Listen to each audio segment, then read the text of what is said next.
যেই সাবজেক্টগুলো ক্লাস দেখা বাকি আছে, মূল বই পড়া বাকি আছে, এই প্রোগ্রাম এনরোল করে ফেলো।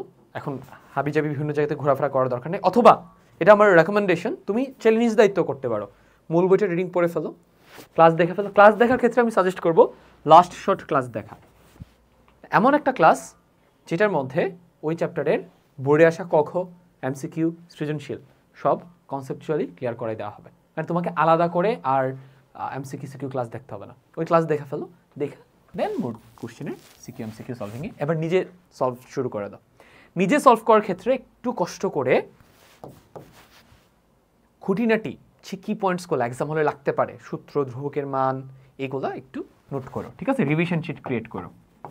অ্যান্ড যে কোশ্চেনগুলো একটু ক্রিটিক্যাল লাগতেছে, মনে হচ্ছে যে এক্সাম হলে আসলে পারবো না, ওইগুলো একটু আলাদা করে রিভিশন শিটে মার্ক করে রাখো, এগুলো পরে রিভিশন দিতে কাজে লাগবে এক্সামের আগে, ঠিক আছে?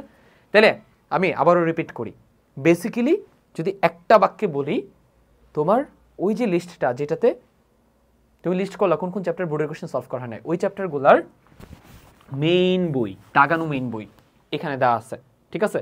বা অ্যাড হয়ে যাবে এটার ভেতরে, ঠিক আছে? দাগানো মেইন বই থেকে খুবই কুইক রিডিং দিয়ে ফেলবো যদি আগে থেকে রিডিং না দেওয়া থাকে।